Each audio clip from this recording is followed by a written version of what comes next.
And we kick off the newscast with the latest coming in from Sri Lanka, where Prime Minister Mahinda Rajapaksa has lost the vote of no confidence based on a voice vote. The Speaker has declared Rajapaksa's loss. Sri Lanka MPs passed the no confidence motion amid a voice vote, which was drowned in chaos in the Parliament. The 225-member strong assembly was adjourned after the Speaker declared Rajapaksa's loss. The onus is now on President Sirisena to pick a new Prime Minister. Amid chaotic scenes, Rajapaksa and his legislator San Namal walked out of the chamber just before the Speaker called for a vote. Members of Parliament loyal to Rajapaksa attempted to grab the mace, which is the symbol of authority of the legislature, to disrupt the vote. But the Speaker went ahead with a voice vote, and the result does not automatically mean that Wickramasinghe has won the constitutional showdown.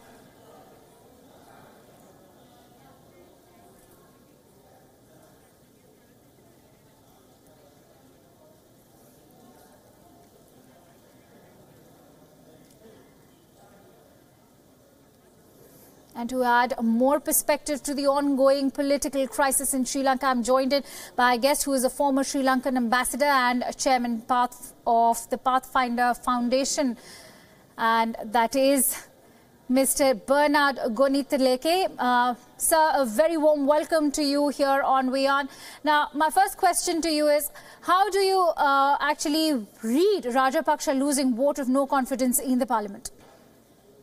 Well, that demonstrates the will of the members of Parliament representing the people. It is an unfortunate development so far as the Prime Minister Mahinda Rajapaksa is concerned, because he was doing quite well politically before all these events started unfolding. So it was quite unfortunate from his point of view, but then of course there have been a lot of discussion to and fro with regard to the constitutionality of what happened. And of course, we are entering a period of or a season of utter confusion, politically speaking, and this will go on for the next month or month and a half. So it's a period of uncertainty for Prime Minister Rajapaksa, former Prime Minister Ranil Wickramasinghe, President Sirisena, and for the people of the country as well. Right, Mr. Goonetileke, this is indeed a very tricky situation, as you rightly pointed out. What is expected next in such a situation, since we are all being told that the Parliament has been adjourned till 10 a.m. tomorrow? Yeah, we will have to see, because if you look behind, you do not know, or nobody knew what was going to unfold.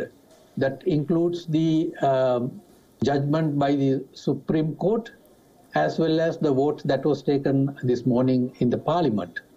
So what will happen tomorrow morning is very difficult for somebody to tell, and we will have to watch, as we say, ball by ball. What goes on will have to be watched. It is difficult to predict. So also experts are commenting that, now the power has finally been transferred on to the president again, which again is a catch-22 situation of sorts, because president, as we know, will opt for Rajapaksa, whereas, there is a certain section also saying that Wickramasinghe has the majority in the House. How do you see the change of guard happening now? Do you see a change of Prime Minister yet again?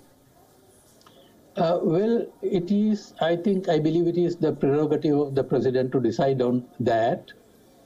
And of course, if the president were to decide on someone else from the United National Party other than former Prime Minister Ranil Wickramasinghe, we will have to see whether that particular person would take up the offer. Now, there were discussions with regard to offer being made, or some members of the UMP party expecting Sajith Premadasa to step up to meet the challenge. But there were also rumors, or at least statements made by him, saying that he will not accept the position of Prime Minister if it offered to him. So I really do not know. There is a dilemma on the part of the president what exactly he should do. to whom he should offer the premiership. And certainly it will be a very difficult task for the president to cohabit with the prime minister after going through all what has gone through during the last couple of months.